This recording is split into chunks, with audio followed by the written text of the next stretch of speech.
Assalamu alaikum students. It is another lecture in my cell lecture series, cell structure series, that is ribosomes. Ribosomes ये cell के अंदर एक और organelle होती है.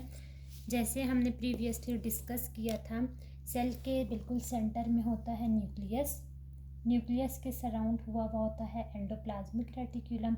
एंडोप्लाज्मिक रेटिक्यूलम के ऊपर छोटे छोटे ग्रैन्युलास होते हैं, इन्हें कहते हैं राइबोसोम्स. राइबोसोम सिर्फ एंडोप्लाज्मिक रेटिक्यूलम के साथ अटैच नहीं होते, ये फ्रीली साइटोप्लाज्म में स्कैटर्ड फॉर्म में भी होती हैं. छोटे छोटे ग्रैन्युलास होती हैं. इससे पहले जितनी ऑर्गेनेलीज पढ़ी हैं, दो ही पढ़ी हैं, nucleus and endoplasmic reticulum. Both are composed of cell membrane, double membrane organelle थी. जबकि राइबोसोम्स एक स्मॉलेस्ट ऑर्गेनेली है, सेल में सबसे छोटी ऑर्गेनेली है और इसके ऊपर कोई भी मेम्ब्रेन बाउंड नहीं होती है. इसको फर्स्ट टाइम डिस्कवर किया था जेरॉर्ज पैलेडी ने इन 1853. 1953 में इसको डिस्कवर किया था. इसका राइबोसोम्स का ही दूसरा नाम है राइबो न्यूक्लियोप्रोटीन. क्यों इसका राइबो न्यूक्लियोप्रोटीन नेम है? क्योंकि राइबोसोम्स की जो कंपोजिशन है उसमें राइबोसोमल आरएनए, राइबो कहते हैं राइबोसोमल, और न्यूक्लियो कहते हैं न्यूक्लियोटाइड. आगे हम नेक्स्ट चैप्टर में पढ़ेंगे. न्यूक्लियोटाइड दो ही होते हैं, या तो डीएनए होता है या आरएनए होता है. तो राइबो न्यूक्लियो का मतलब है आरएनए इसमें मौजूद होगा. आरएनए है प्लस इसमें प्रोटीन की कुछ परसेंटेज है. तो अगर हम बात करें कंपोजिशन की, तो राइबोसोम बना हुआ है राइबोसोमल आरएनए से और प्रोटीन से. यूकैरियोटिक सेल्स में इस राइबोसोमल आरएनए का अमाउंट 40% है और प्रोटीन का अमाउंट 60% है. प्रोटीन ज़्यादा है और राइबोसोमल आरएनए कम है. लेकिन जब बात करते हैं प्रोकैरियोट्स की, तो उसमें 60% आरएनए होता है, जबकि 40% प्रोटीन की मौजूद होता है. अब प्रोकैरियोट और यूकैरियोट्स क्या होते हैं, छोटे से कॉन्सेप्ट में आप समझ लीजिए. नेक्स्ट का अपकमिंग लेक्चर्स में इनका डिफ्रेंसिएशन भी मैं आपको बताऊंगी, आपकी बुक में भी है.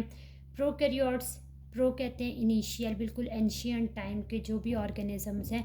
सिंपली आप इससे जहन में रखें, जो प्रोकैरियोट्स हैं वो सारे बैक्टीरिया हैं, वायरसेस हैं, कुछ फंजाई हैं. इसके अलावा बहुत जो पुराने ऑर्गेनिजम्स हैं जिसमें न्यूक्लियस डेवलप नहीं था. यूकैरियोट्स में डेवलप्ड और proper nucleus plus membrane bound organelles हैं. प्रोकैरियोट्स में जो भी सेल्स होते थे उसमें ऑर्गेनेलीज स्कैटर्ड फॉर्म होती थी, यहाँ तक कि इनका डीएनए भी स्कैटर्ड सेंटर में पड़ा होता था. फिर जब इनमें एवोल्यूशन आई और सेल्स इवॉल्व हुए और बेहतरी की तरफ गए, तो मेम्ब्रेन बाउंड ऑर्गेनेलीज आई और इसका न्यूक्लियस वेल डेवलप हो गया. तो ये फ़र्क है इन दोनों सेल्स में. बायोलॉजी में आगे इसकी आपको बहुत ज़रूरत पड़ेगी कि प्रोकैरियोटिक सेल्स और यूकैरियोटिक सेल्स में क्या फ़र्क है और इनको क्यों हमेशा अलग से डिस्कस किया जाता है. तो राइबोसोम्स दोनों सेल्स में बहुत ज़रूरी हैं. क्यों? क्योंकि ये सेल्स के लिए बेसिक प्रोटीन्स बना रही होती हैं, जिन प्रोटीन्स की भी हमें नीड होती है हमारी बॉडी को, हमारे सेल्स को, हमारी डाइजेशन के लिए, हमारी मेटाबॉलिक एक्टिविटीज़ के लिए प्रोटीन्स की ज़रूरत है. मेटाबॉलिक एक्टिविटीज़ के लिए एंजाइम्स की ज़रूरत होती है और एंजाइम्स बनते हैं राइबोसोम्स से, प्रोटीन से बनते हैं और प्रोटीन बनाने वाला है राइबोसोम्स.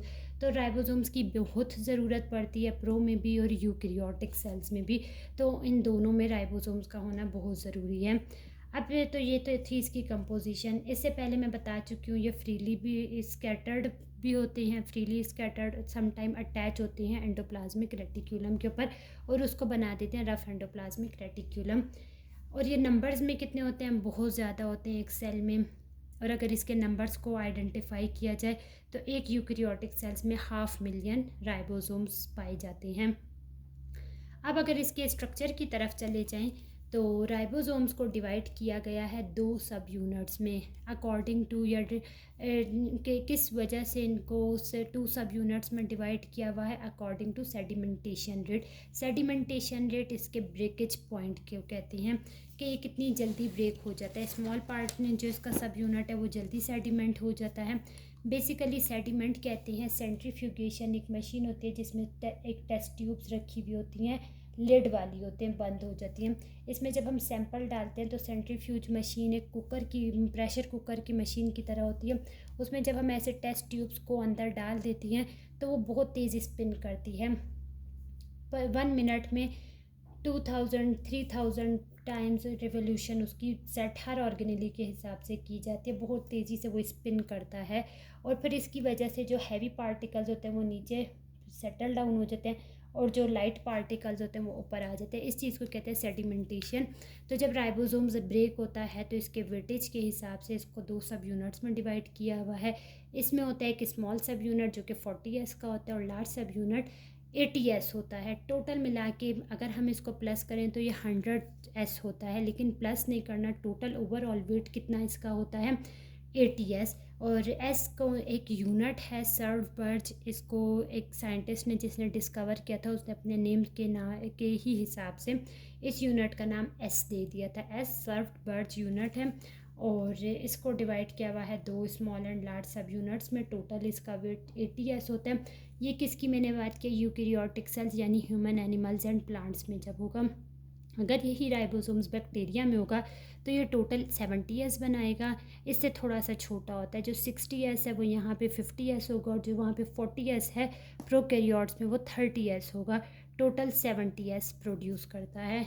ये बात थी प्रोकैरियोटिक सेल्स की।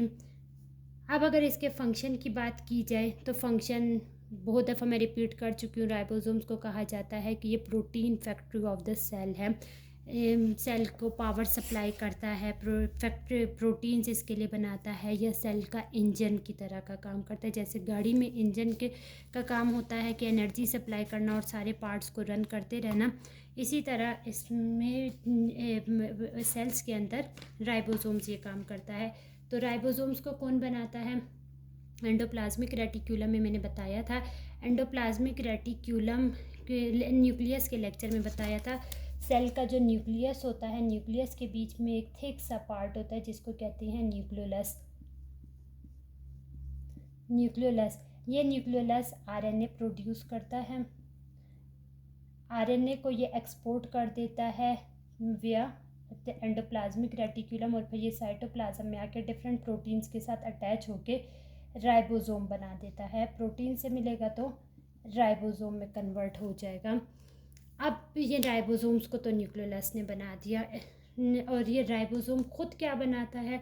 ये खुद प्रोटीन्स बनाता है। अब ये न्यूक्लियोलस प्रोड्यूस करता है राइबोसोम्स को। न्यूक्लियोलस होता है सेल के बिल्कुल मिड में, न्यूक्लियस के अंदर ये प्रोड्यूस करेगा राइबोसोम्स जो कि साइटोप्लाज्म में आके स्कैटर्ड हो जाएगा। फिर ये राइबोसोम्स जब मेच्योर हो जाएगा तो इसका काम क्या होगा? ये सेल्स के लिए different type of protein produce करेगा। अब राइबोसोम्स की प्रेजेंस अगर एक जगह पे ज़्यादा होगी तो इस हिसाब से राइबोसोम का नेम कन्वर्ट हो जाएगा।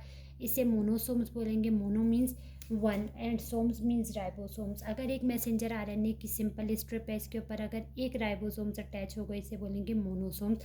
अगर इसके ऊपर 2 राइबोसोम्स अटैच हो जाएंगे तो इसको बोलेंगे डायसोम्स। और अगर मोर देन 2 हो जाएंगे, 2 से पहले ट्राई आता है, अगर इसके पास 3 राइबोसोम्स आ जाएंगे तो उसे कहेंगे ये ट्राइसोम्स हैं। और मोर देन 3 होते हैं, 3+ होते हैं तो उसे कहते हैं वो पोलीसोम्स होते हैं, जिसमें एक सिंगल मैसेंजर आरएनए की स्ट्रिप पे मोर देन 3 राइबोसोम्स प्रेजेंट होते हैं। अब अगर इसके फंक्शन की बात की जाए, फंक्शन मैं बता चुकी हूँ इसका। बस एक ही बहुत इंपॉर्टेंट फंक्शन है कि सेल को ये प्रोटीन बना के प्रोवाइड करता है। होप सो आपको लेक्चर समझ आया होगा। आप इन लेक्चर से रिलेटेड कोई जो क्वेश्चंस होते हैं ज़रूर पूछिए और कमेंट में मुझे फीडबैक दीजिए। Thank you.